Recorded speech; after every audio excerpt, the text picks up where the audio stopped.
Hello বন্ধুরা, আমি চলে আসলাম আবার একটা নতুন ভিডিও নিয়ে তোমাদের সামনে। আর আজকে তোমাদের সাথে শেয়ার করব মায়ের হাতের মাটন রান্না, পাতলা পাতলা ঝোল গরম ভাত দিয়ে। তা এখানে 1 কিলো মাংস নেওয়া হয়েছে, আর তার জন্য দেখো সেরকম পরিমাণে সব কিছু নেওয়া হয়েছে: আদা, পেঁয়াজ, রসুন, টমেটো, লঙ্কা, আলু। খাসির মাংসে কিন্তু আলু ছাড়া একদম চলে না। তা চলো তোমরা রান্নাটা দেখতে থাকো, আর তার সাথে সাথে তোমাদের কিছু কথা আমি শেয়ার করব। এখন থেকে আমার মায়ের রান্না করছে, কারণ কিছুদিন ধরে আমার মা আমাদের বাড়িতে রয়েছে। আমি একটু অসুস্থ আছি, কারণ আমার পেটে একটা টিউমার হয়েছিল, আর সেটাই অপারেশান হয়েছে। তার জন্য এখন মাই রান্না বান্না করছে, আমি এখন রেস্টে আছি। তা আমার অনেক দিনই হয়ে গেল অপারেশানটা হয়েছে, আমি এখন কিছুটা সুস্থ আছি।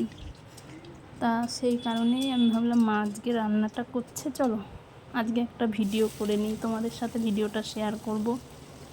তা মা রান্না করছে, এদিকে আমি কিন্তু দাঁড়িয়ে দাঁড়িয়ে ভিডিওটা বানাচ্ছিলাম।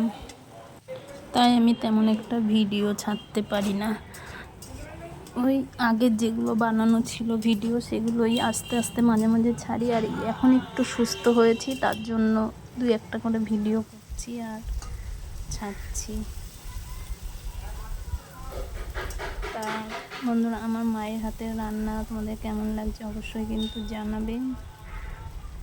আর সবারই মায়ের হাতের রান্না জানি প্রিয় হয়, সব ছেলে মেয়েরই তাদের মায়ের হাতের রান্নাই ভালো লাগে।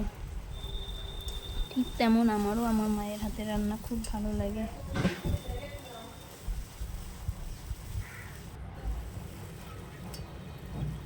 তো দেখো আমার মা কিন্তু এখানে সব কিছু দিচ্ছে, পেঁয়াজ ভাজার পরে তারপরে মশলাটা দিয়ে দিয়েছে, তারপর শুকনো লঙ্কার গুঁড়ো, হলুদ গুঁড়ো, লবণ পরিমাণ মতো সব দিয়ে ভালো করে কষিয়ে নিচ্ছে।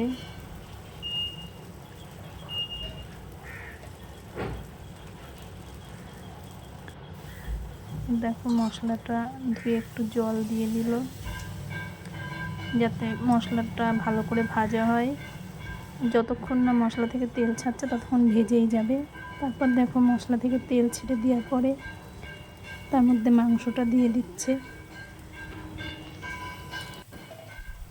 মাংসটা দিয়েও মাংসটা ভালো করে কষিয়ে নেবে।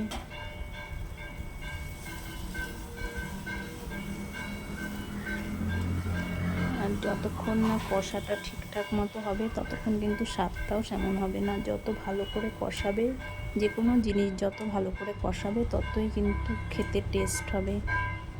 তা দেখো কষা কিন্তু আমার মায়ের রেডি। আর এদিকে দেখো গরম জল বসিয়েছে মাংসেতে দেওয়ার জন্য। সব সময় যে কোনো মাংস রান্না করতে গেলে গরম জল দিয়ে রান্না করাটাই ভালো। আর দেখো চর্বিটা ছিল সেটাও দিয়ে দিল এখন, আর আলুটা দিয়ে দিয়েছে।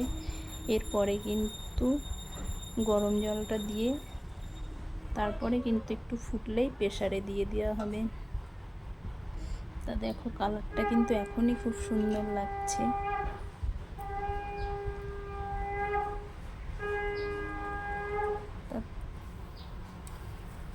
তোমরা কিন্তু অবশ্যই জানাবে কেমন হচ্ছে রান্নাটা।